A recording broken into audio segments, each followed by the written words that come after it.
All right, hey guys, what's up? So today we have Josh Kim here, and he's been flying down from Hong Kong since he was how old? Probably like 11 or 12. Yeah, since like he was in elementary school, and we would train every summer. And now committed to a college that is very important to me. So you're gonna be a freshman this coming fall. Yep. You guys start school Yeah. in September. No, August. Oh, August, yeah. So he's gonna be starting school soon, and I'm finally gonna be working with him as officially as a college student. Yeah. That's crazy. I can't believe like how long it's been. Like I have a picture of you where you're like sitting on my shoulders. You're like I this- remember you're, that. like, I remember this that. big. I remember that. That's insane. Yeah. So Josh just got back here for the summer, and he's just waiting to start school. So we're just gonna get a session in, and we're just gonna like touch up some stuff, do some basic training, and just make sure he's ready for the season. Yeah. Shake off some rust. So Yeah. And we gotta get your mile time faster than 5:50.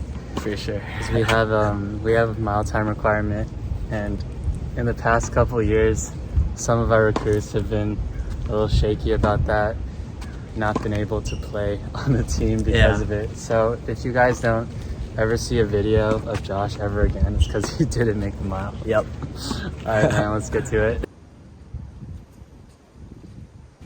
Okay, so here we're just warming up his forehand, and if you've been following me for a while, you'll see that his forehand's actually changed a substantial amount. So before he had a loopier forehand with like his racket going straight back and his hand making a really big loop. Obviously that's different now, where he has more of a simplified compact form. I think this is really important, especially in men's college tennis. And it's not to say that you can't hit with the other one, but I think this will just make it simpler for him to generate spin and to react to the heavy balls that he's going to have to deal with.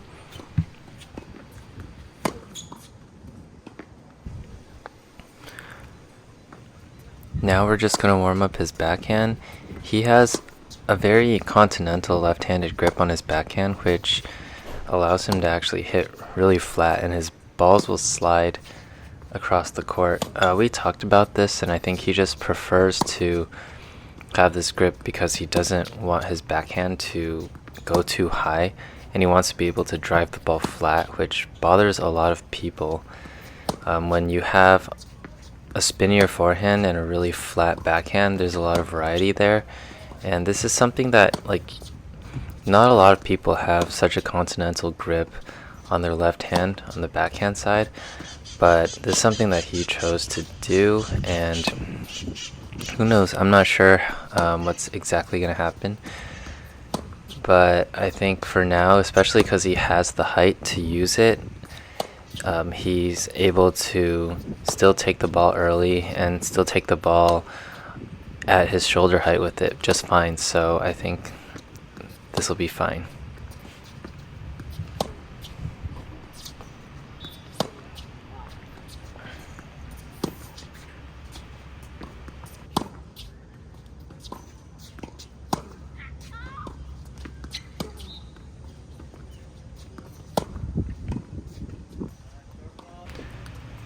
Something that I think is really important to incorporate into any practice is to practice short balls and putting balls away, because I think this is something that people just neglect a lot. This is kind of considered an easy shot, and people somewhat take it for granted, but you only get one of these per point really most of the time. Like, you work the entire point to get this shot, and if you're not right on it or confident and you miss it, or you don't hit a shot as good as you want, then you just wasted all of the work you did to earn this shot, and you have to restart everything to try to earn this shot again.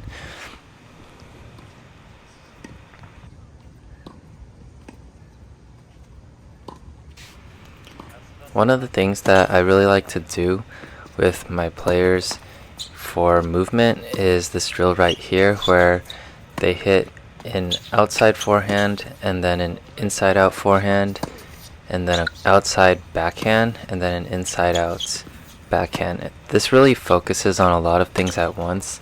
It's going to get your movement and your setup really in tune with each other, so you have to set up as you move for the inside out very well, get everything turned, get your legs set, and also practice your spacing while you're doing all of this. So getting used to this drill is actually really beneficial for any player. You might think that like you never hit an inside out backhand like this in a match, but while that might be true, it still is really good for getting you to understand spacing and when to turn your shoulders, when to activate your legs and your hip turn and all of that stuff.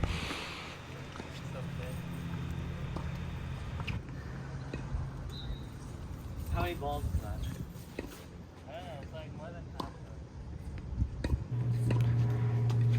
Next is a drill that we do a lot in college practices as well, and I think it's a very important skill for advanced players to practice. So you have the player inside the baseline and he's not allowed to move back, so this really is going to force Josh to adjust his backswing to any ball I feed, regardless of whether I feed short or deep. He's going to have to adjust his backswing size and learn to stay through the ball and not let the ball push him back. This is really important because there's going to be situations where people hit the ball hard at you and you're not always able to move out of the way or move back.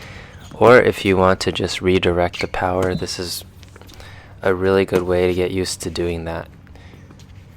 Now notice that his body is not actually moving a lot and he's using the pace of my ball and the smoothness and simplicity of his swing to hit through the ball.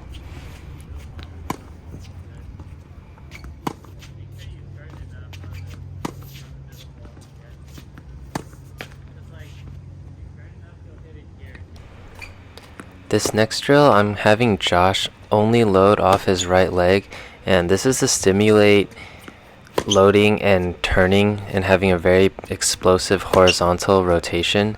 Now obviously Josh isn't a beginner, but I also use this to help my beginners realize just how to turn their hips and how to be explosive in this movement.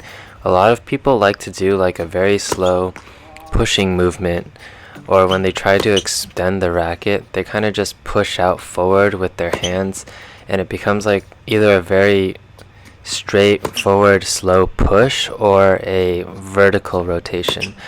Now this is used so you can kind of force them into a horizontal rotation with a lot of hip turn.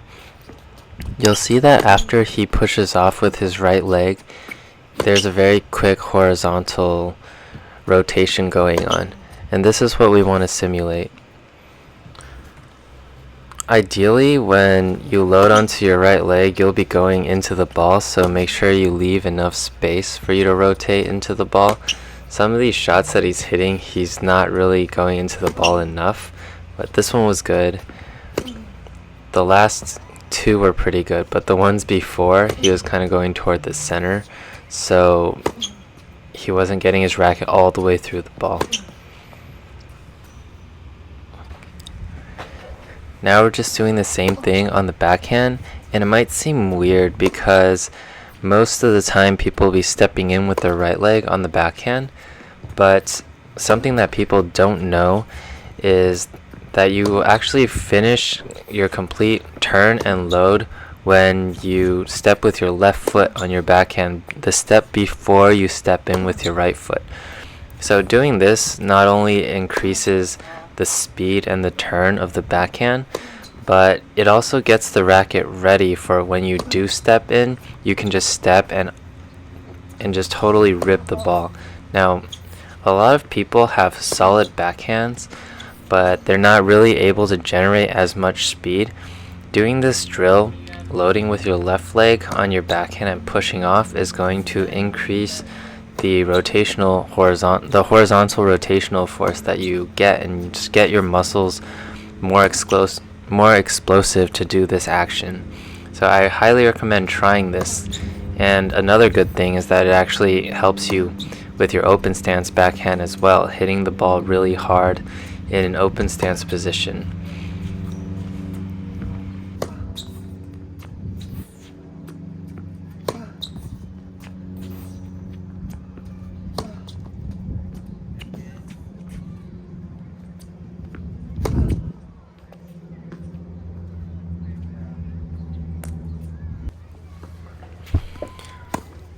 Alright, we're gonna warm up and then play some points later. So I'm not sure if that was supposed to be part of the warm up.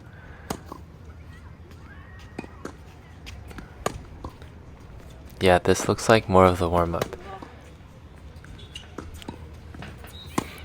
So I cut a lot of the points because I think we played 3 ground stroke points and it lasted a long time, so I don't think I have time to show everything, but I'm just gonna put a couple of them up just so you can see and we can talk about it.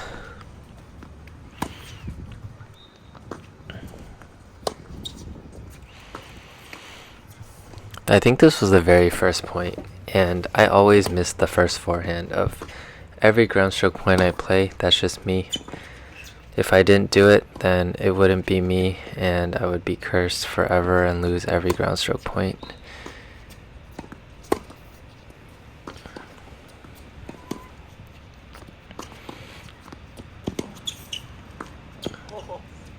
That was a good play by me, I just didn't make it.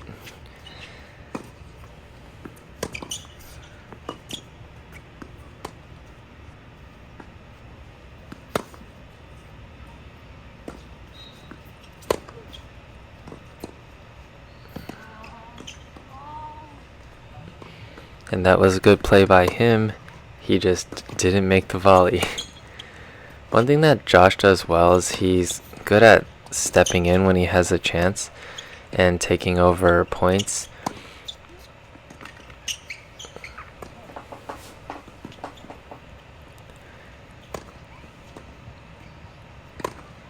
He could work a little harder on being disciplined and actually putting these points away though.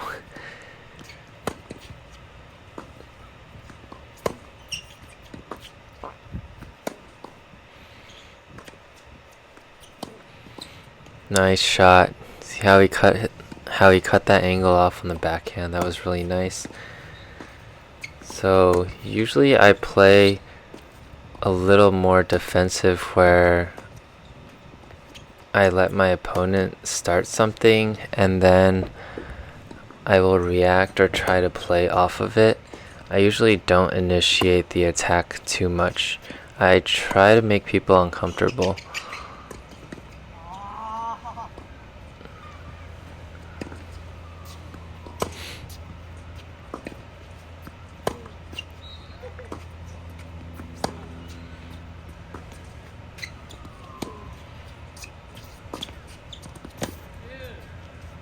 I think I missed that forehand. Too bad.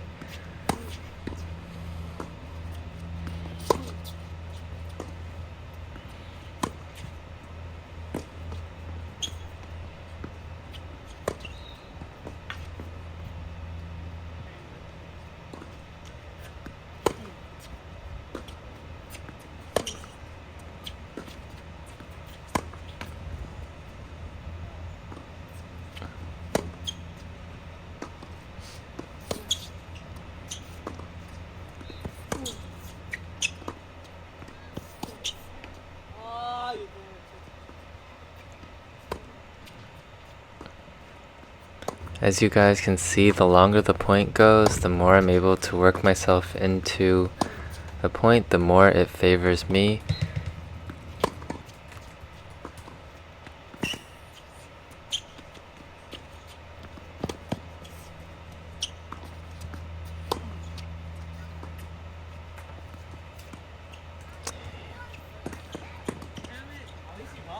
That was a good shot.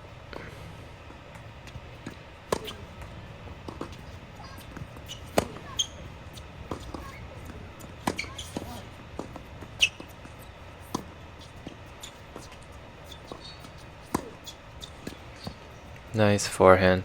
So it actually looks like he's killing me right now, but for the record, I won all 3 of these ground stroke games. That kind of goes to show that even though you can play a lot of good looking points, the most important thing is to string together points where you don't make too many mistakes in between your long rallies. And that's just something that you younger players tend to do, where they play a really good point and then they'll give you the next couple points because they lose their focus, or they are a little bit tired and they don't know how to manage that going into the next point, or even just mentally. During a long point, it's mentally draining and they kind of lose the tension for the next couple points. So you can tell that he can play a lot of good points, but he needs to work on stringing them together a little more and having a game plan to where there's like just an overall arching theme where he doesn't overthink things or hesitate when he's playing matches against players that can get his shot back consistently. Because in terms of strokes and shots that he can hit, I can't really think of anything that he's not able to hit. I think something that we've talked about a lot is he tends to overthink when he plays, and he tends to think of too many options. And I think generally when you're playing a match, you want to just pick the first option that comes to your head.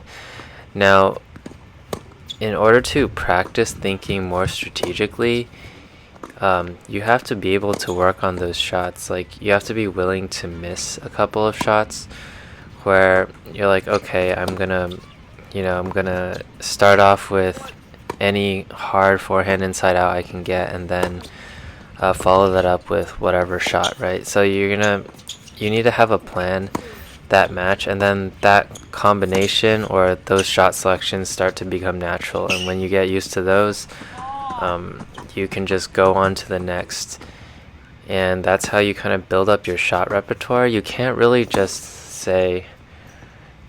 naturally just go into a set and think of all these shots and be able to pick one and hit one whenever you want without practicing a lot of combinations and a couple of patterns that you're used to, because the thing that comes out during a set is going to be your first instinct, really. Even if you are someone who's analytical and thinks a lot, it needs to be an instinct, and it needs to be like a natural instinct for you to think that way. It can't be hard for you to think that way, otherwise in a match you're going to hesitate. See, you're still camera shy.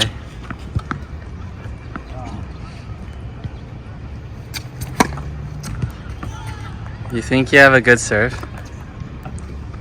Not anymore. If you asked me a week ago, I would say yes. I didn't know it just changed like that.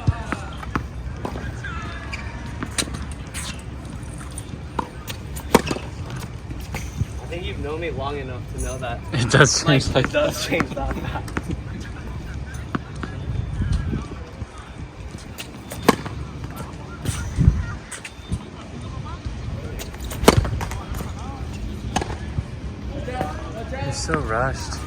You're so rushed on your pinpoint.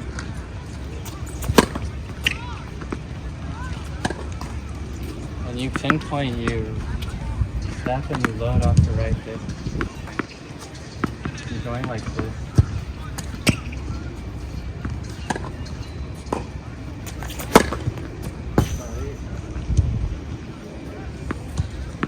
That's the only serve I'm posting. Oh my god, my racket's in danger. But yeah, don't rush. Just have to step.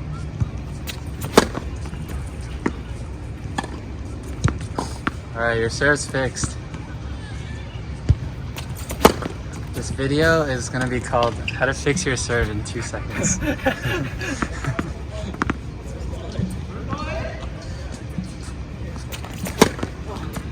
Step on your little bit. That's why I don't like pinpointing. Like, you might as well just start like this and go if you're gonna step here. It's an extra step you don't need. But it makes people feel like they can hit hard. Oh no, Kyrgios doesn't pinpoint, so I do pinpoint. Your pinpoint was pretty nice too when we played. Yeah. Alright, other side. Not getting it.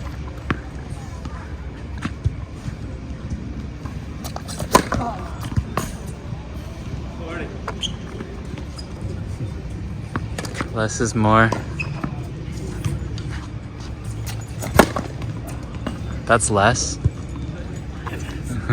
You know in the Y serves I don't even aim. Anywhere right of the middle is good. Honestly, I mean, that's big.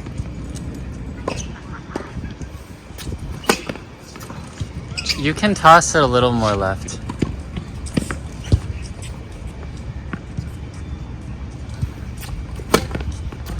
And stay closed a little longer.